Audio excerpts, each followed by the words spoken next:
Hello everyone, कैसे हो आप सब लोग। आई होप कि आप सभी बहुत अच्छे होंगे। तो आज की वीडियो में हम लोग यहाँ पे बात करेंगे अपने फार्मेसी प्रैक्टिस के यूनिट नंबर 4 के सेकंड चैप्टर के बारे में, जो कि हमारा होने वाला है क्लिनिकल फार्मेसी के ऊपर। तो इसकी जो भी नोट्स है वो आपको हमारे ऐप पर देखने को मिल जाएगी। बाकी आप लोग कॉपी पेन लेके बैठ जाइए और हम लोग अपना आज का वीडियो स्टार्ट करते हैं।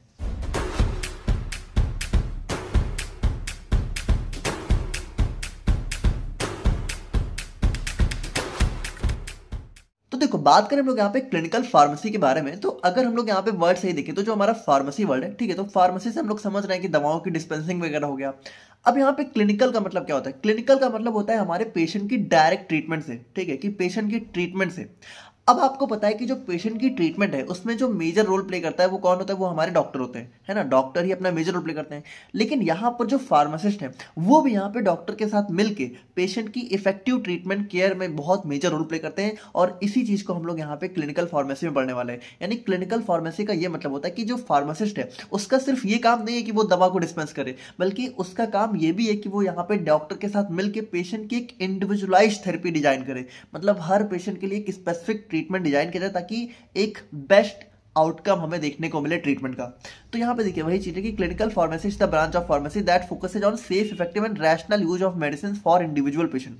Unlike traditional pharmacy, it emphasises direct patient care, therapeutic decisions and improving treatment outcomes. तो यहाँ पे देखिए सिंपल से अगर हम लोग बात करें तो यहाँ पे जो हमारा फार्मासिस्ट है वो सिर्फ दवा नहीं देता है, बल्कि वो डायरेक्ट पेशेंट केयर में इन्वॉल्व होता है। वो भी यहाँ पे डॉक्टर के साथ मिलकर थेराप्यूटिक डिसीजंस में अपना रोल प्ले करता है। जैसे डॉक्टर अगर कोई दवा यहाँ पे प्रिस्क्राइब कर रहा है पेशेंट को, तो वहाँ पर फार्मासिस्ट भी उसमें अपनी कह सकते हो एडवाइस दे सकता है, ठीक है, कि अगर फार्मासिस्ट को लग रहा है कि यहाँ पे कोई बेटर दवा प्रोवाइड करी जा सकती है, कोई बेटर अल्टरनेटिव है, या फिर अगर फार्मासिस्ट को लग रहा है कि डॉक्टर ने जो दवा प्रिस्क्राइब करी है, ठीक है, उसमें कुछ ड्रग इंटरेक्शन हो सकता है, तो फार्मासिस्ट का भी डायरेक्ट इन्वॉल्वमेंट होना चाहिए पेशेंट की ट्रीटमेंट में, पेशेंट के केयर में। तो यही हमारा क्लिनिकल फार्मेसी का मेन पर्पस होता है, एंड इंप्रूविंग ट्रीटमेंट आउटकम्स। अब जब यहाँ पे फार्मासिस्ट और डॉक्टर मिलकर यहाँ पे काम करते हैं तो हमारा एक बेटर ट्रीटमेंट आउटकम हमें देखने को मिलता है।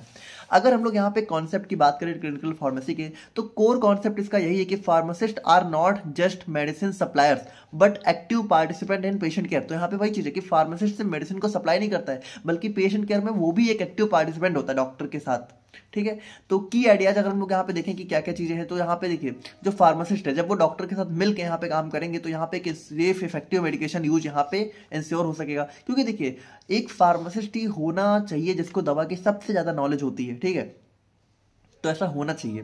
बाकी applying pharmacotherapy knowledge in clinical setting, तो यहाँ पे वही चीज है कि जो दवा की एक फार्माकोलॉजिकल नॉलेज है, ठीक है, उसके जो भी एडवर्स इफेक्ट है, साइड इफेक्ट है, उसकी पूरी फार्माकोलॉजिकल जो प्रोफाइल है, ठीक है, उस नॉलेज को यहाँ पे अपनी क्लिनिकल सेटिंग में अप्लाई करना है ना, जो भी पेशेंट की केयर उसमें अप्लाई करना। उसके बाद working with multi disciplinary team, तो मल्टी डिसिप्लिनरी टीम का ही मतलब है कि जो अदर हेल्थ केयर प्रोफेशनल्स हैं जैसे डॉक्टर, नर्सेज, उन सबके साथ मिलकर काम करना। और उसके बाद यहाँ पे इंडिविजुअलाइजिंग ड्रग थेरेपी, यानी कि देखो हर पेशेंट की यहाँ पे थोड़ा बहुत डिफरेंट यहाँ पे उसका एडीएमई होता है, हर पेशेंट का एक डिफरेंट बॉडी स्ट्रक्चर होता है, बॉडी केमिस्ट्री होती है, तो उसके हिसाब से यहाँ पे पेशेंट को एक इंडिविजुअलाइज तरीके से जो है कह सकते हो ड्रग थेरेपी को डिजाइन करना हर पेशेंट के अकॉर्डिंग। तो ये सारी चीजें भी हमारा यहाँ पे क्लिनिकल फार्मेसी या फिर क्लिनिकल फार्मासिस्ट के रोल में आ जाता है। अब अगर हम लोग यहाँ पे देखें कि क्या क्या फंक्शंस और रिस्पॉन्सिबिलिटीज होती हैं क्लिनिकल फार्मासिस्ट की, तो सबसे पहला आ जाता है हमारे यहाँ पे पेशेंट केयर रिस्पॉन्सिबिलिटीज। तो यहाँ पे देखिए पेशेंट केयर में हमारा सबसे पहला हो गया असेसिंग मेडिकेशंस एप्रोप्रिएटनेस।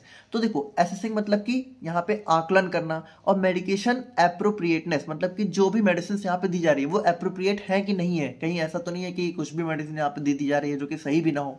उसके बाद identifying and solving drug related problems, तो अगर यहाँ पे पेशेंट को कोई भी ड्रग रिलेटेड कोई भी प्रॉब्लम आ रही है तो उसको आइडेंटिफाई करना, उसको रिसॉल्व करना। उसके बाद जो भी थेराप्यूटिक आउटकम है, यानी जो दवा दिया गया तो उससे क्या रिजल्ट आया, ठीक है, जो भी बीमारी थी वो सही हुई कि नहीं हुई उसको मॉनिटर करना।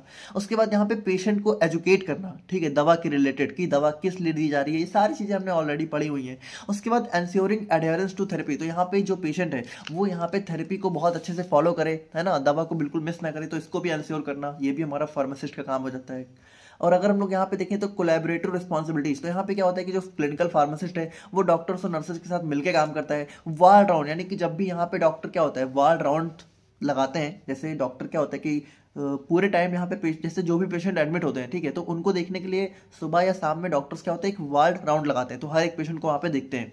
तो उनके साथ यहाँ पे उस वार्ड राउंड में पार्टिसिपेट करना भी क्लिनिकल फार्मासिस्ट का काम होता है। ड्रग इन्फॉर्मेशन को प्रोवाइड करना, जैसे डॉक्टर्स, नर्सेज, इन सबको भी ड्रग के बारे में डिटेल इन्फॉर्मेशन हमारा फार्मासिस्ट ही देता है। उसके बाद ट्रीटमेंट गाइडलाइंस को डेवलप करना, तो ये सारी चीज़ें हमारी फार्मासिस्ट के रोल में आ जाती हैं। और उसके बाद अगर हम लोग एडमिनिस्ट्रेटिव या फिर प्रोफेशनल ड्यूटीज की बात करें, तो जो भी क्लिनिकल इंटरवेंशन का मतलब होता है हस्तक्षेप। तो अगर कोई भी मतलब जैसे मान लीजिए कि जो भी क्लिनिकल इंटरवेंशन हो रहे हैं, चाहे वो डॉक्टर कर रहा हो, चाहे हमारे नर्सेज कर रहे हो, चाहे फार्मासिस्ट खुद कर रहा हो, ठीक है, अगर कोई भी हस्तक्षेप हो रहा है तो वहाँ पे उस चीज़ को डॉक्यूमेंट करना कि क्यों हुआ या फिर किस लिए किया गया। उसके बाद participating in quality improvement programs, ठीक है, तो जहाँ पे क्वालिटी इंप्रूवमेंट प्रोग्राम्स होते हैं उनमें पार्टिसिपेट करना।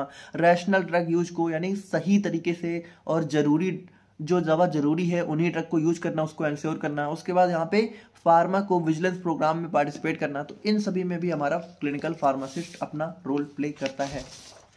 अब अगर हम लोग यहाँ पे बात करें अपने ड्रग थेरेपी मॉनिटरिंग के बारे में, तो देखो ड्रग थेरेपी मॉनिटरिंग क्या होता है। जैसे एक होता है थेरापेटिक ड्रग मॉनिटरिंग, तो थोड़ा बहुत मतलब कई लोग इसको जो है ड्रग थेरेपी मॉनिटरिंग और थेरापेटिक ड्रग मॉनिटरिंग दोनों को सेम ऐसा मान लेते हैं, बट यहाँ पे देखिए थोड़ा सा डिफरेंट होता है। थेरापेटिक ड्रग मॉनिटरिंग आप कह सकते हो कि ड्रग थेरेपी मॉनिटरिंग का एक पार्ट हो जाता है, ठीक है, ये एक थोड़ा एक ब्रॉडर टर्म हो गया। तो यहाँ पे क्या होता है, यहाँ पे सिर्फ हम लोग टीडीएम यहाँ पे भी करते हैं, आप समझो टीडीएम इसका एक पार्ट हो गया, लेकिन इसमें हम लोग यहाँ पे हर चीज़, मतलब ये एक ब्रॉडर पर्सपेक्टिव हो गया जहाँ पे हम लोग कंप्लीट मेडिकेशन को रिव्यू करते हैं, ठीक है। मतलब यहाँ पे देखिए drug therapy monitoring is a continuous and systematic process in which clinical pharmacist evaluates a patient complete medication therapy to ensure safe, effective and rational use of drugs. तो यहाँ पे कंप्लीट मेडिकेशन थेरेपी का यहाँ पे क्या होता है, pharmacist यहाँ पे हमारा इवैल्यूएशन करता है कि किस तरीके से यहाँ पे दवा दी जा रही है, किस रूट से दी जा रही है, कितनी डोज में दी जा रही है, और फिर यहाँ पे वो कैसा अपना आउटकम शो कर रही है। इन सभी चीजों को मॉनिटर करना हमारा ड्रग थेरेपी मॉनिटरिंग के अंदर आ जाता है। बाकी it involves reviewing and assessing all medicine prescribe to a patient. तो यहाँ पे सभी चीज, जो भी मेडिसिन यहाँ पे पेशेंट को दी गई है उसको रिव्यू किया जाता है। उसके बाद इंडिविजुअलाइज थेरेपी को यहाँ पे प्रमोट किया जाता है। तो यहाँ पे वही चीज है कि हर एक पेशेंट के एज, वेट, डिजीज, सीवियरिटी और रीनल और हिपैटिक फंक्शन के अकॉर्डिंग, कि उसकी जो किडनियां है, उसकी जो लिवर है वो कैसे काम कर रहा है, डिजीज कितनी सीवियर है, वेट कितना है उसका, और हमारा पेशेंट की एज कैसी है, ठीक है, तो उन सभी के हिसाब से एक इंडिविजुअलाइज थेरेपी को डिजाइन करना। क्योंकि देखिए जैसे मान लो पेशेंट की एज अगर बहुत ज़्यादा है, ठीक है, तो जो पेशेंट जो भी दवा हम लोग यहाँ पे एक यंग एडल्ट को देने वाले हैं, वो दवा हम लोग यहाँ पे उतने ही अमाउंट में उसको नहीं देंगे, हो सकता है उसके ज़्यादा देनी पड़े, हो सकता है उससे कम देनी पड़े। तो मतलब कह सकते हो हर एक पेशेंट के हिसाब से एक इंडिविजुअलाइज थेरेपी अगर हम लोग यहाँ पे डिजाइन करें तो हमें बेटर थेरापेटिक आउटकम देखने को मिल सकते हैं। तो यही होता है हमारे यहाँ पे ड्रग थेरेपी मॉनिटरिंग में। बाकी it ensures that dosages, frequency and routes are appropriate for the patient's clinical condition. तो यहाँ पे देखिए मतलब वही चीज़ है कि जो जिस डोज में दवा दी जा रही है, ठीक है, जिस फ्रीक्वेंसी में दी जा रही है, फ्रीक्वेंसी मतलब कि एक दिन में कितनी बार दी जा रही है, और जिस रूट से दी जा रही है, वो यहाँ पे पेशेंट की क्लिनिकल कंडीशन को देखते हुए एप्रोप्रिएट होने चाहिए। और इसमें हम लोग यहाँ पे मेनली कह सकते हो 3 चीज़ों का रिव्यू करते हैं। तो सबसे पहला इसमें आ जाता है मेडिकेशन चार्ट रिव्यू। देखिए मेडिकेशन चार्ट का मतलब होता है कि पेशेंट ने कितनी दवा यहाँ पे पास में ले रखी है, कितनी दवा वो अभी ले रहा है, कितनी दवा, तो इन सभी चीजों का एक चार्ट होता है, वो होता है हमारा यहाँ पे मेडिकेशन चार्ट। तो जब यहाँ पे फार्मासिस्ट इस मेडिकेशन चार्ट को रिव्यू करता है तो उसको पता चलता है कि यहाँ पे कितनी डोजेज में यहाँ पे पेशेंट यहाँ पे दवा फिलहाल ले रहा है, फ्रीक्वेंसी क्या है, रूट क्या है, ठीक है, और उसको ड्रग इंटरेक्शन भी आइडेंटिफाई हो जाता है, ठीक है। उसके बाद यहाँ पे कौन कौन सी ड्रग यहाँ पे कॉन्ट्रा इंडिकेशन है, ठीक है, तो वो भी यहाँ पे डिटेक्शन हो जाता है उसका। उसके बाद डुप्लीकेशन ऑफ थेरेपी, तो अगर पता चले पेशेंट ऑलरेडी कोई दवा ले रहा है पहले से और फिर वही सेम दवा यहाँ पे एक नए प्रिस्क्राइबर ने भी उसको जो है दे दी है, तो वहाँ पे डुप्लीकेशन हो सकता है, तो उसको भी यहाँ पे प्रिवेंट करना। And ensuring legal and accurate prescribing, ठीक है। तो यहाँ पे देखिए जब एक मेडिकेशन चार्ट का पेशेंट फार्मासिस्ट यहाँ पे रिव्यू करता है तो उसको सारी चीजें पता चल जाती है, तो एक लीगल और एक्यूरेट प्रिस्क्राइबिंग यहाँ पे इंश्योर होती है। अब अगर हम लोग यहाँ पे क्लिनिकल रिव्यू की बात करें तो क्लिनिकल रिव्यू का मतलब है कि जो भी उसने यहाँ पे टेस्ट वगैरह कराए हैं, ठीक है, जैसे कि हमारा ब्लड टेस्ट वगैरह हो गया तो उसको यहाँ पे रिव्यू करना, ठीक है। और वाइटल साइंस हो गए, जैसे कि क्या क्या साइन दिख रहे हैं पेशेंट में, सिम्टम क्या क्या दिख रहे हैं। उसके बाद उसका रीनल और हिपैटिक फंक्शन टेस्ट, ठीक है, कि उसके किडनी और जो लिवर है वो अच्छे से काम कर रहे हैं कि नहीं कर रहे हैं, थेरापेटिक ड्रग लेवल्स कितने हैं, ठीक है, और पेशेंट की हिस्ट्री क्या है। तो इन सभी चीज़ों को भी यहाँ पे फार्मासिस्ट हमारा रिव्यू करता है। और उसके बाद हमारा फाइनली हम जब इन दोनों चीज़ों को फार्मासिस्ट रिव्यू करता है, ठीक है, तो डॉक्टर ने जो भी दवा दी है अगर उसमें कोई भी फार्मासिस्ट को लगता है कि कोई भी प्रॉब्लम है तो उसमें फार्मासिस्ट अपना हस्तक्षेप करता है। तो फार्मासिस्ट किन किन चीज़ों में इंटरवेंशन कर सकता है, सबसे पहले तो वहाँ पे वो ड्रग डोजेज को एडजस्ट कर सकता है। अगर फार्मासिस्ट को लगता है कि कोई भी प्रॉब्लम है, जैसे मान लो अगर उसको रीनल हेपेटिक प्रॉब्लम है, ठीक है, मान लो उसको उसकी जो किडनी है वो अच्छे से काम नहीं कर रही है, तो किडनी अगर अच्छे से काम नहीं करेगी तो क्या होगा, ड्रग एक्सक्रीट नहीं होगी, एक्सक्रीट नहीं होगी तो ज़्यादा से ज़्यादा हमारी बॉडी में एक्यूमुलेट होगी। तो ड्रग यहाँ पे जब ज़्यादा टाइम तक बॉडी में रहेगी तो यहाँ पे ड्रग डोज को थोड़ा सा कम करना होगा। तो ये सारी चीज़ें देख के फार्मासिस्ट को अगर लगता है तो वो ड्रग डोज को कम या ज़्यादा कर सकता है। उसके बाद यहाँ पे अल्टरनेटिव ड्रग्स को भी यहाँ पे रिकमेंड कर सकता है, अगर उसको लगता है कि कोई अल्टरनेटिव ड्रग है जो कि ज़्यादा इफेक्टिव है, ज़्यादा बेटर है, ठीक है, और उसका साइड इफेक्ट भी थोड़ा सा कम है। उसके बाद यहाँ पे अगर कोई एडवर्स ड्रग रिएक्शन हो रहा है तो उनको यहाँ पे रिपोर्ट करने का काम भी हमारा फार्मासिस्ट का होता है। उसके बाद हमारा काउंसलिंग प्रोवाइड करना एंड यहाँ पे मेडिकेशन एरर को प्रिवेंट करना। तो ये सारी चीज़ें हमारी, इन सभी चीज़ों में फार्मासिस्ट अपना हस्तक्षेप कर सकता है, अपना अपना जो है इंटरवेंशन कर सकता है। तो ये हमारा हो जाता है ड्रग थेरेपी मॉनिटरिंग। और अगर हम लोग यहाँ पे बात करें अपने वार्ड राउंड पार्टिसिपेशन के बारे में, तो देखो वार्ड राउंड हमारा वही हो गया कि जो भी पेशेंट यहाँ पे एडमिट होते हैं तो उनको देखने के लिए डॉक्टर्स और नर्सेज की एक टीम क्या होती है कि एक कह सकते हो एक दौरा लगाती है ना, जो कि एक पार्टिकुलर टाइम में ही होता है, सुबह हो सकता है, दोपहर हो सकता है, शाम हो सकता है। जैसे हर टाइम तो डॉक्टर सभी पेशेंट के पास अवेलेबल नहीं होते हैं, तो एक पार्टिकुलर टाइम होता है, तो उसमें जो हमारे डॉक्टर्स वगैरह होते हैं वो क्या होता है कि वार्ड का एक राउंड लगाते हैं और देखते हैं सभी पेशेंट को, ठीक है, कि उनकी कंडीशन कैसी है, उनका आउटकम कैसा आ रहा है थेरेपी का। तो ये सारी चीज़ें हमारी जो है कह सकते हो देखते हैं डॉक्टर वगैरह। तो इस वार्ड राउंड पार्टिसिपेशन में डॉक्टर्स होते हैं, नर्सेज होते हैं, और उनके साथ यहाँ पे हमारे क्लिनिकल फार्मासिस्ट भी होते हैं। तो वही चीज़ है कि वार्ड राउंड और routine visit to hospitalised patients conducted by health care teams usually doctors, nurses and clinical pharmacist to review patient progress and adjust treatment plan. तो यहाँ पे वही चीज़ है कि हमारा देखते हैं कि पेशेंट की प्रोग्रेस कैसी चल रही है, और अगर प्रोग्रेस अच्छी है, खराब है, तो वहाँ पे ट्रीटमेंट प्लान्स को भी एडजस्ट किया जाता है, ठीक है। अच्छी है तो दवाओं को थोड़ा कम किया जाएगा, और अगर नहीं अच्छी है तो यहाँ पे दवाओं को थोड़ा सा इंक्रीज करेंगे, बढ़ाएंगे डोजेज वगैरह को। For clinical pharmacist, ward round participation is an essential clinical activity that enhances medication safety and optimise therapeutic outcomes. तो यहाँ पे वही चीज़ है कि देखिए क्लिनिकल फार्मासिस्ट यहाँ पे जैसे डोज को एडजस्ट करेगा, है ना, तो ये सारी चीज़ें यहाँ पे हमारे बहुत ही इंपॉर्टेंट हो जाती हैं। अब देखिए कहने को तो ये सारी चीज़ें हमारी क्लिनिकल फार्मासिस्ट के रोल में ही होती हैं, बट आजकल आपको पता है प्रैक्टिकल लाइफ में, स्पेशली इंडिया में, ये सारी चीज़ें नहीं होती हैं। इंडिया में तो डॉक्टर ही सारे मेजर डिसीजन अपना लेते हैं, ठीक है, वहाँ पे फार्मासिस्ट का रोल ही क्या होता है। बट हाँ, यहाँ पे होना चाहिए ऐसा। अब अगर हम लोग यहाँ पे बात करें ऑब्जेक्टिव्स ऑफ वार्ड राउंड की, ठीक है, कि वार्ड राउंड का क्या पर्पज है, क्यों लगाया जाता है, क्या फिर क्या ज़रूरत है, इससे फ़ायदा क्या है। तो यहाँ पे देखिए वार्ड राउंड से क्या होता है कि हर एक पेशेंट की प्रोग्रेस यहाँ पे एसेस होती है, ठीक है, और रिस्पांस पता चलता है कि जो भी उसकी ट्रीटमेंट चल रहा है उसका रिस्पांस कैसा आ रहा है, ठीक है, वो सही हो रहा है कि नहीं हो रहा है। उसके बाद यहाँ पे review and optimise the drug therapy plan. तो अगर मान लीजिए पेशेंट की कंडीशन पहले से बहुत जल्दी रिकवरी हो रही है तो वहाँ पे क्या होगा, दवा को थोड़ा सा कम किया जाएगा, और अगर रिकवरी जो है नहीं हो रही है या फिर कंडीशन और जो है वर्स होती जा रही है तो वहाँ पे फिर दवाओं को और ज़्यादा मतलब कह सकते हो सकता है और पोटेंट दवा यहाँ पे दी जाए, डोज बढ़ाया जाए, फ्रीक्वेंसी बढ़ाई जाए। उसके बाद ड्रग रिलेटेड, तो अगर यहाँ पे कोई भी मतलब मान लो साइड इफेक्ट आ रहा है, एडवर्स इफेक्ट आ रहा है, तो उसको यहाँ पे आइडेंटिफाई करना। उसके बाद यहाँ पे कम्युनिकेशन, तो यहाँ पे देखिए क्या होता है, वार्ड राउंड में सभी नर्सेज, फार्मासिस्ट और हमारे डॉक्टर्स वगैरह साथ में होते हैं, तो एक उनके बीच में कम्युनिकेशन भी इंप्रूव होती है। उसके बाद पेशेंट, तो जैसे जो भी पेशेंट है और या फिर पेशेंट के साथ में जो लोग होते हैं, केयर गिवर्स होते हैं, तो उनको यहाँ पे एजुकेट करना। जैसे डॉक्टर क्या होता है, वो पूरे 24 घंटे तो पेशेंट के पास रहते नहीं है, जो भी एडमिट होता है, तो वहाँ पे अगर मान लो पेशेंट को कोई भी प्रॉब्लम आती है बीच में, तो वहाँ पे जो भी पेशेंट है खुद भी, उसको भी, या फिर अगर पेशेंट की जो कंडीशन है वो कुछ ज़्यादा ही क्रिटिकल है, ठीक है, तो वहाँ पे जो उनके साथ में लोग होते हैं, केयर गिवर्स होते हैं, उनको भी यहाँ पर दवा के बारे में एजुकेट किया जा सकता है कि अगर कोई भी प्रॉब्लम होती है या फिर कैसे दवा को दिया जा सकता है, तो कैसे हैंडल करना है, उन सभी चीज़ों के रिगार्डिंग जो भी एजुकेशन होती है वो भी यहाँ पे वार्ड राउंड में प्रोवाइड करी जाती है। To ensure continuity of care, तो यहाँ पे ये भी देखा जाता है कि जो भी ट्रीटमेंट है वो कंटिन्यू चल रहा है कि नहीं चल रहा है, ठीक है, कोई प्रॉब्लम तो नहीं है। उसके बाद to reduce medication errors and improve patient safety, तो यहाँ पे वही चीज़ है कि भाई जब भी यहाँ पे वार्ड राउंड होता है तो वहाँ पे डॉक्टर्स वगैरह ये सारी चीज़ें चेक करते हैं कि कोई गलत मेडिकेशन तो नहीं प्रोवाइड करी गई है, सारी चीज़ें सही चल रही है कि नहीं चल रही है। तो ये सारी चीज़ें हमारी ऑब्जेक्टिव में आ जाती हैं। अब अगर हम लोग यहाँ पे इसके क्लासिफिकेशन की बात करें तो कह सकते हो इसके प्राइमरी पर्पज के बेसिस पे, ठीक है, और कंपोजिशन के कौन कौन से लोग यहाँ पे इन्वॉल्व हैं, उसके बेसिस पे हमारा यहाँ पे 2-3 टाइप के हमारे वार्ड राउंड के क्लासिफिकेशन हो जाते हैं। तो देखते हैं, सबसे पहला हमारा आ जाता है प्री राउंड।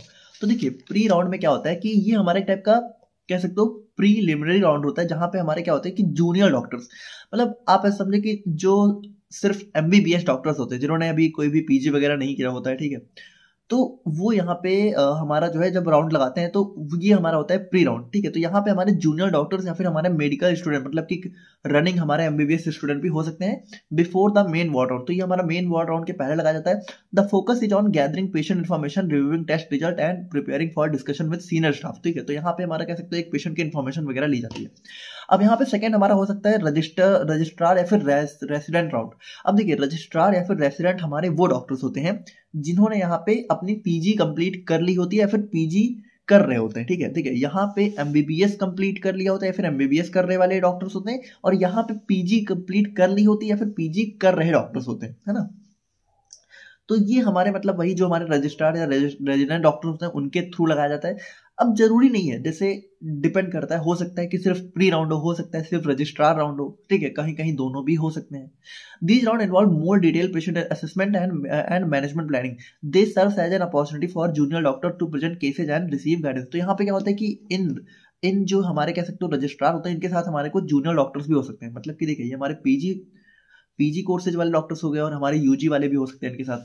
अब फाइनली हमारा मेन राउंड आ जाता है जो कि हमारा प्रोफेसर या फिर चीफ राउंड होता है। तो ये राउंड हमारा मेनली जो सीनियर कंसल्टेंट होते हैं, यानी कि जो एक स्पेशलाइज्ड हमारा डॉक्टर्स होते हैं जिन्होंने अपना पीजी वीजी सब कंप्लीट कर लिया होता है, उनको यहाँ पे प्रोफेशन में वर्क करते भी काफी टाइम हो गया, जो काफी एक्सपीरियंस और सीनियर डॉक्टर्स होते हैं, वो यहाँ पे इस राउंड में पार्टिसिपेट करते हैं। और ये यहाँ पे फाइनल मतलब कह सकते हो मेन राउंड होता है, जहाँ पे हमारा फोकस होता है कॉम्प्लेक्स केस डिस्कशन में, डिसीजन मेकिंग में, often include teaching element for the entire health care team. और यहाँ पे क्या होता है जो हमारा सीनियर डॉक्टर होता है, ठीक है, तो उनके साथ जो लोग भी होते हैं जैसे फार्मासिस्ट हैं, डॉक्टर्स या फिर कुछ हमारे जूनियर डॉक्टर्स भी हो सकते हैं, तो वहां पे उनको कह सकते हो किसी बीमारी के रिलेटेड यहाँ पे एजुकेशन भी हमारे सीनियर डॉक्टर्स प्रोवाइड करते हैं इस कह सकते हो चीफ राउंड पे। और फाइनली हमारा आता है टीचिंग राउंड। तो देखिए टीचिंग राउंड का पर्पज ही होता है टीच करने का। मतलब यहाँ पे क्या होता है कि हमारे सीनियर डॉक्टर्स होते हैं और उनके साथ कुछ जूनियर डॉक्टर्स होते हैं, फार्मासिस्ट वगैरह भी होते हैं। तो यहाँ पे मेन पर्पज ही होता है कि इस राउंड में मेडिकल स्टूडेंट्स को यहाँ पे बेसिकली अलग अलग टाइप के लोगों के साथ विजिट कराया जाता है, उनकी बीमारियों को दिखाया जाता है, तो उनको सीखने का मौका मिलता है कि कैसे बीमारियां होती हैं, कैसे दवा चलती है। तो बेसिकली हमारा टीचिंग पर्पज से लगाया जाता है। तो ये हमारा हो गया वार्ड राउंड के क्लासिफिकेशन। और अगर हम लोग यहाँ पे बात करें अपने नेक्स्ट टॉपिक की, तो ये हमारा आता है मेडिकेशन हिस्ट्री। अब मेडिकेशन हिस्ट्री देखिए हम लोगों ने ऑलरेडी पढ़ा ही हुआ है, ठीक है, मेडिकेशन हिस्ट्री इंटरव्यू में। तो यही सारी चीजें हैं। मेडिकेशन हिस्ट्री क्या होता है, एक सिस्टमैटिक, कम्प्रहेंसिव और एक्यूरेट कह सकते हो रिकॉर्ड होता है of all the medication of patient has taken. तो यहाँ पे वही चीज है कि पेशेंट ने पहले से आज तक कितनी मेडिकेशन ले रखी हैं, उन सभी का एक रिकॉर्ड हमारा इस मेडिकेशन हिस्ट्री में हमें देखने को मिलता है। It includes all the prescription drugs, OTC products, herbal remedies, dietary supplements, vaccine and past adverse reaction, ठीक है। तो ये सारी चीजें हमारी यहाँ पे बेसिकली होती हैं कि उसने पहले कौन कौन सी मेडिसिन ले रखी है, उसको कौन कौन से एडवर्स ड्रग रिएक्शन हो चुके हैं, कौन कौन सी उसको एलर्जी है, इन सभी चीजों का रिकॉर्ड हमारा होता है मेडिकेशन हिस्ट्री। बाकी ये हमारा एक एसेंशियल कंपोनेंट होता है पेशेंट के असेसमेंट में और हेल्प करता है आइडेंटिफाई मेडिकेशन रिलेटेड प्रॉब्लम, ठीक है। तो अगर उसको पहले से कोई प्रॉब्लम आ रखी है या फिर किस मेडिकेशन की वजह से उसको प्रॉब्लम हो सकती है, ये सारी चीजें हमारी इस मेडिकेशन हिस्ट्री से क्लियर हो जाती है। अब अगर हम लोग यहाँ पे इसके ऑब्जेक्टिव्स की बात करें तो हमारा ये जो है कह सकते हो कि एक्यूरेट इन्फॉर्मेशन हमारी प्रोवाइड होती है मेडिकेशन हिस्ट्री के लेकर, है ना, कि कैसे पेशेंट ने मेडिकेशन को यूज किया हुआ है। उसके बाद मेडिकेशन एरर यहाँ पे प्रिवेंट होता है और उसके बाद हमारी ड्रग रिलेटेड प्रॉब्लम्स यहाँ पे आइडेंटिफाई होती हैं। उसके बाद हमारा थेरेपी का कंटिन्यूएशन यहाँ पे इंश्योर होता है, ठीक है, ट्रांजिशन के दौरान। जैसे देखिए कभी कभी क्या होता है कि जो पेशेंट है वो एक ही बीमारी को लेकर पहले एक डॉक्टर के पास गया, अब सिर्फ उसी बीमारी को लेकर वो दूसरे डॉक्टर के पास भी चला गया। तो पहले वाले डॉक्टर ने भी कुछ दवा लिख रखी है, अब दूसरे वाले डॉक्टर भी कुछ दवा लिखेंगे, लेकिन जब बीमारी सेम है तो दवा थोड़ी बहुत सिमिलर ही होगी। तो वहां पे पहले डॉक्टर ने क्या दवा लिखी है और क्या वो अभी भी तो नहीं चल रही, कहीं पेशेंट दोनों दवा को साथ में ना खा ले। तो ये सारी चीजें यहाँ पे आइडेंटिफाई हो जाती हैं, ठीक है। पेशेंट का अडेरेंस, तो यहाँ पे ये भी देखा जाता है कि उसने प्रीवियस मेडिकेशन को कितने अच्छे से फॉलो किया है, कितना अच्छा रिजल्ट मिला है।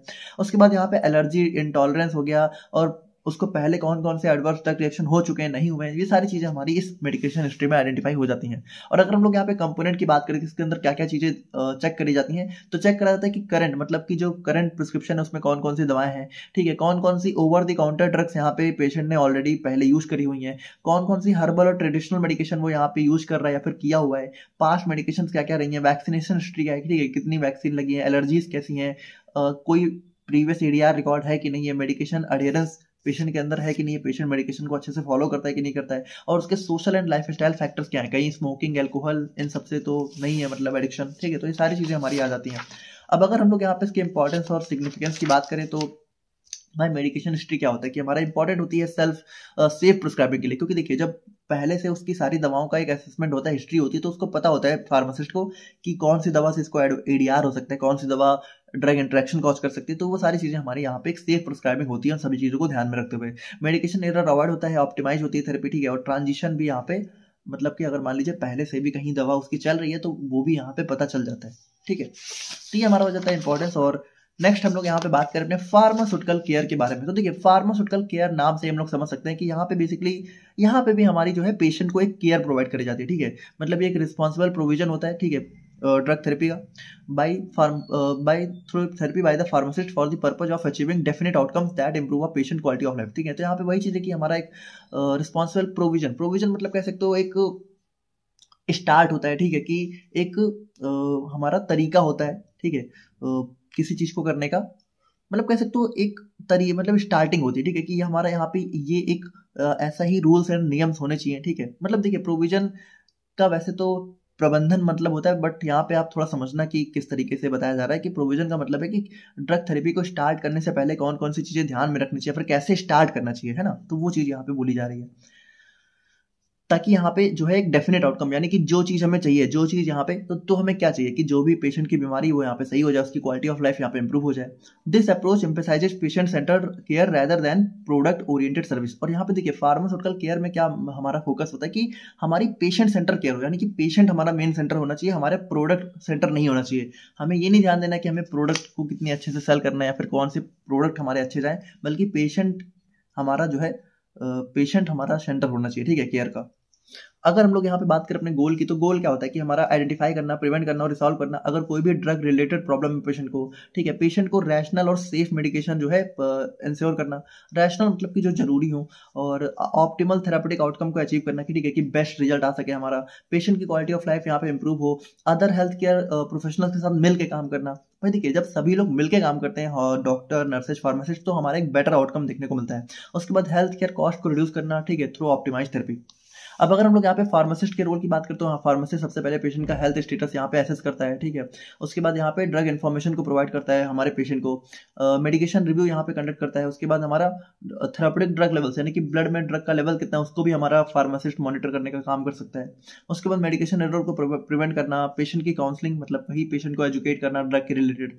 उसके बाद यहाँ पे देखिए राइटिंग SOAP नोट। अब देखिए SOAP को समझिएगा, SOAP का फुल फॉर्म होता है सब्जेक्टिव ऑब्जेक्टिव असेसमेंट प्लान। यानी कि देखिए सब्जेक्टिव का मतलब होता है, थोड़ा समझना, सब्जेक्टिव का मतलब है जैसे मान लो पेशेंट को कोई प्रॉब्लम है, तो पेशेंट को खुद से कौन कौन से सिम्टम्स यहाँ पे नजर आ रहे हैं उस प्रॉब्लम के रिलेटेड, वो होता है सब्जेक्टिव मैटर, ठीक है। सब्जेक्टिव मतलब होता है कि पेशेंट को खुद से क्या चीजें नजर आ रही है, वो जो खुद बताता है ना, वो होता है सब्जेक्टिव। ऑब्जेक्टिव होता है कि जो फार्मासिस्ट मतलब कह सकते हो एक प्रोफेशनल तरीके से उसको जो सिम्टम्स, साइन एंड सिम्टम्स दिखते हैं, ठीक है, तो वो हो जाता है ऑब्जेक्टिव। देखिए सब्जेक्टिव मतलब पेशेंट को क्या दिख रहा है, ऑब्जेक्टिव मतलब कि फार्मासिस्ट को क्या चीज दिख रही है बीमारी से रिलेटेड। असेसमेंट का मतलब होता है कि जब यहाँ पे फाइनली जांच होती है, रिजल्ट आता है, ठीक है, डायग्नोसिस। तो डायग्नोसिस में क्या चीजें पता चलती हैं, और इन सभी चीजों के बाद हमारा क्या प्लान होना चाहिए उस बीमारी को ट्रीट करने का, तो ये हो जाता है SOAP, ठीक है। तो इसके रिलेटेड हमारा नोट्स को राइट करना और डॉक्यूमेंटिंग को इंटरवेंशन करना, ठीक है, मतलब कोई भी हस्तक्षेप है उसको यहाँ पे डॉक्यूमेंट करना। तो ये सारी चीजें हमारी फार्मासिस्ट के रोल में आ जाती हैं। ना अगर हम लोग यहाँ पे देखिए अपने स्टेप्स इन्वॉल्व, तो कौन कौन से स्टेप्स इन्वॉल्व होते हैं। सबसे पहले हमारा रेलेवेंट पेशेंट इन्फॉर्मेशन को कलेक्ट करना, ठीक है, जो भी इन्फॉर्मेशन है। उसके बाद मेडिकेशन थेरेपी को एसेस करना, और हमारा गोल्स को प्लान करना, इंटरवेंशन, ठीक है, अगर उसमें कोई भी हस्तक्षेप करना है तो वो भी देखना। उसके बाद केयर प्लान को इम्प्लीमेंट करना, ठीक है, और फॉलो अप, यानी कि देखिए फॉलो करते रहना, पेशेंट को देखते रहना कि वो कैसे दवा ले रहा है, नहीं ले रहा है, ठीक है, ताकि आउटकम हमारा अचीव हो सके। और आउटकम की बात करें कि मतलब देखिए अगर फार्मास्यूटिकल केयर अच्छे से होती है तो क्या आउटकम निकलता है, क्या फायदा होता है। तो भाई देखिए जब फार्मास्यूटिकल केयर अच्छे से होती है तो डिजीज क्योर हो जाती है, ठीक है, जो भी पेशेंट के सिम्टम्स हैं उनमें रिडक्शन आता है, वो कम हो जाते हैं या फिर खत्म ही हो जाते हैं पूरी तरीके से। उसके बाद यहाँ पे जो डिजीज की प्रोसेस है वो यहाँ पे स्लो हो जाती है, तो बिल्कुल रुक जाती है, और उसके बाद यहाँ पे डिजीज या सिम्टम्स यहाँ पे प्रिवेंट हो जाते हैं। तो ये सारे हमारे आउटकम होते हैं, है ना, सिंपल सी बात है। ना अगर हम लोग यहाँ पे बात करें अपने dosing pattern and drug therapy के बारे में, तो देखिए डोजिंग पैटर्न ड्रग थेरेपी का मतलब है कि किस तरीके से किसी पेशेंट को यहाँ पे डोज देनी है। अब यहाँ पे देखिए जैसे कोई भी जो दवा है उसकी जो डोज होती है ना, तो डोज वैसे तो जनरली होता है ना कि सभी के लिए ऐसा बता दिया जाता है कि हाँ एक दवा खानी है, लेकिन अगर बिल्कुल एकदम एक्यूरेट डोजिंग देनी है ना, तो डोजिंग क्या होता है कि डोजिंग का सिंपल सा प्रिंसिपल होता है वन साइज फिट्स ऑल, ठीक है, मतलब कि नहीं, one not one size fit all होता है, मतलब कि डोजिंग में ऐसा नहीं होता है कि एक ही डोज है जो कि सबको फिट हो जाती है, बल्कि डोजिंग को ना हमें पर्सनलाइज तरीके से डिजाइन करना चाहिए अगर हमें बेस्ट आउटकम चाहिए। क्योंकि देखिए हर पर्सन का वेट अलग है, हर पर्सन की एज अलग होती है, ठीक है, हर पर्सन की बॉडी थोड़ा अलग तरीके से रिस्पॉन्स करती है। तो उन सभी चीजों को ध्यान में रखते हुए जब हम लोग यहाँ पे डोज को डिजाइन करते हैं ना, तो हमें बेस्ट थेरापेटिक आउटकम देखने को मिलता है। तो देखिए clinical pharmacist must adjust drug dosages according to pharmacokinetic principle, यानी कि किस तरीके से किसी पेशेंट की बॉडी यहाँ पे ड्रग को अफेक्ट कर रही है और क्या क्या डिजीज पैटर्न है। जैसे कि भाई पेशेंट को बहुत सारी बीमारियां हो सकती है, तो उस बीमारी को ध्यान में रखते हुए हमें डोज को डिजाइन करना है। जैसे अगर किसी को लीवर की प्रॉब्लम है तो वहां पे दवा जल्दी मेटाबलाइज होगी ही नहीं, तो वहां पे क्या होगा, दवा को यूज थोड़ा हमें कम करनी है। तो वो सारी चीजें हमें ध्यान रखनी होती है। This ensure safe effective and individualised therapy, मतलब कि हर एक पर्सन के अकॉर्डिंग हमारी इंडिविजुअलाइज्ड थेरेपी यहाँ पे डिजाइन हो पाती है। तो अगर हम लोग यहाँ पे देखें फार्माकोकाइनेटिक बेस्ड डोजिंग की, तो यहाँ पे देखिए फार्माकोकाइनेटिक का मतलब क्या है, हमारे एडीएमई। तो बेसिकली यहाँ पे किसी दवा का किस तरीके से एब्जॉर्प्शन है, डिस्ट्रीब्यूशन है, मेटाबॉलिज्म, एक्सक्रीशन है, इन सभी चीजों को ध्यान में रखते हुए ही हमारी यहाँ पे कह सकते हो डोजिंग को हमें डिजाइन करना चाहिए। तो क्लिनिकल जो फार्मासिस्ट होते हैं वो हमारा फार्माकोकाइनेटिक प्रिंसिपल्स को यूज करके हमारी क्या करते हैं, एप्रोप्रिएट डोज को सिलेक्ट करते हैं जिसका हमारा बेस्ट एब्जॉर्प्शन हो, बेस्ट डिस्ट्रीब्यूशन हो, ठीक है, मतलब कह सकते हो किसी बीमारी, किसी स्पेसिफिक डिजीज को लेकर उसका जो बेस्ट एडीएमए निकल के आता है उसके अकॉर्डिंग हमारी डोज डिजाइन करी जाती है। रीनल और हेपेटिक इंपेयरमेंट, मतलब कि अगर कोई भी प्रॉब्लम है हमारा किडनी और लिवर में, तो उसके अकॉर्डिंग हमारा थेरेपी को एडजस्ट करना। उसके बाद थेरापेटिक ड्रग मॉनिटरिंग डाटा को इंटरप्रिटेट करना, ठीक है, मतलब देखना कि हमारा ड्रग लेवल्स कितना है ब्लड में। उसके बाद जो भी हमारी ऐसी दवाएं होती है जिनका थेरापेटिक इंडेक्स यहाँ पे नैरो होता है, अब ये सारी चीजें मैंने आप लोग को बहुत अच्छे से बताई हुई है, तो आप लोग को पता होना चाहिए, तो उनको भी यहाँ पे मैनेज करना, ये सारा हमारा हो जाता है फार्माकोकाइनेटिक बेस्ड डोजिंग। और अगर हम लोग यहाँ पे बात करें drug therapy based on disease pattern, तो यहाँ पे देखिए भाई अलग अलग बीमारी के अकॉर्डिंग भी हमें यहाँ पे डोज को एडजस्ट करना होता है। जैसे अगर मान लीजिए किसी को रीनल प्रॉब्लम है, तो रीनल प्रॉब्लम में बेसिकली क्या होता है कि अगर किसी को किडनी इशू है तो वहां पे ड्रग का क्लियरेंस यहाँ पे रिड्यूस हो जाता है, ठीक है, मतलब कि दवा जल्दी यहाँ पे बॉडी से बाहर नहीं निकलती है, ठीक है, जल्दी क्लियर नहीं होती है बॉडी से। और इसकी वजह से क्या हो जाता है, इसकी वजह से हमारा ड्रग का एक्यूमुलेशन यहाँ पे इंक्रीज हो सकता है, मतलब कि दवा हमारी बॉडी में इकट्ठा हो सकती है, ड्रग टॉक्सिसिटी हो सकती है। तो इस केस में क्या करना चाहिए, इस केस में हमें यहाँ पे जो भी डोज है उसको यहाँ पे रिड्यूस करना चाहिए, ऐसी डोज स्पेशली जो कि हमारे किडनी से ही एक्सक्रीट होती हैं। अब मोस्ट ऑफ द दवाएं किडनी से ही एक्सक्रीट होती हैं, तो हमें जो है ध्यान रखना है कि जो भी दवाएं हैं उनका हमें डोज थोड़ा सा रिड्यूस कर देना है। और उसके बाद क्रिएटिनिन और इलेक्ट्रोलाइट्स के लेवल को भी मॉनिटर करना है कि कहीं कुछ ज्यादा ही तो हमारी बॉडी से इलेक्ट्रोलाइट नहीं फिल्टर हो जा रहे हैं या फिर कम हो रहे हैं, तो वो सारी चीजें भी देखना है।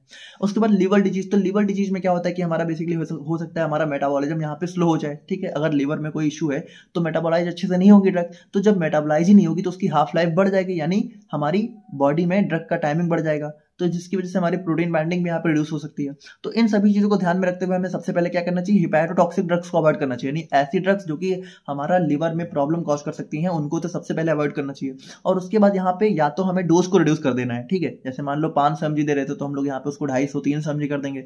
या तो हम लोग ये कर सकते हैं कि जैसे मान लो 500 mg जो है दिन में 3 बार दे रहे थे, तो हम लोग यहाँ पे ये करेंगे कि दिन में उसको 2 ही बार देंगे, है ना। तो ये सारी चीजें हम लोग यहाँ पे कर सकते हैं। डायबिटीज मेलाइटिस के केस में क्या होता है कि हमें इंसुलिन की डोज को एडजस्ट करना होता है। जैसे इंसुलिन अगर बहुत ज्यादा दे दी तो क्या होगा, हमारा ब्लड लेवल कुछ ज्यादा ही कम हो जाएगा, ब्लड शुगर लेवल। और अगर इंसुलिन अगर मिस हो गई तो हमारा क्या होगा, हमारा ब्लड शुगर लेवल काफी बढ़ सकता है। तो इन सभी चीजों में भी हमें चीजें ध्यान रखनी होती है। और कुछ ड्रग्स हमारी डायबिटीज मेलाइटिस के केस में कॉन्ट्रा इंडिकेटेड होती है, जैसे मेटफॉर्मिन हो गया, ठीक है, तो ये सारी चीजें हमारी रीनल फेलियर में कॉन्ट्रा इंडिकेटेड होती हैं। और इन्फेक्शंस की अगर हम लोग यहाँ पे बात करें तो जो हमारी हाई डोज थेरेपी है, ठीक है, जैसे अगर कोई सीवियर इन्फेक्शन हो रखा है तो वहाँ पे बहुत ही हाई डोज थेरेपी यहाँ पे फॉलो करी जाती है। और टिश्यू पेनिट्रेशन को भी हमें कंसिडर करना होता है कि जो भी दवा है वो टिश्यू को पेनिट्रेट करके अंदर तक जा सके। तो अगर हम लोग यहाँ पे देखें importance of using PK and मतलब pharmacokinetic and disease pattern together, तो इन दोनों चीजों को ध्यान में रखते हुए जो हम लोग यहाँ पे डोज को डिजाइन करते हैं, तो यहाँ पे हमारा इंश्योर होती है कि हमारी राइट पेशेंट को राइट डोज यहाँ पे इंश्योर होती है। उसके बाद टॉक्सिसिटी यहाँ पे प्रिवेंट होती है, ट्रीटमेंट फेलियर यहाँ पे बचता है, ठीक है, हमारे ट्रीटमेंट इफेक्टिव होता है, पेशेंट का आउटकम यहाँ पे इंप्रूव होता है, सेफ्टी बढ़ती है, और यहाँ पे पर्सनलाइज ट्रीटमेंट यहाँ पे अलाउ होता है हर एक इंडिविजुअल पर्सन पेशेंट के नीड के अकॉर्डिंग। तो ये हो जाता है हमारे यहाँ पे क्लिनिकल फार्मेसी का कंप्लीट लेक्चर। आई होप कि आप लोग को सारी चीजें समझ में आ गई होंगी। बाकी मिलते हैं हम लोग यहाँ पे यूनिट 4 के लास्ट चैप्टर के साथ, जो कि हमारा हो जाता है ओटीसी सेल्स। तब तक के लिए थैंक यू सो मच।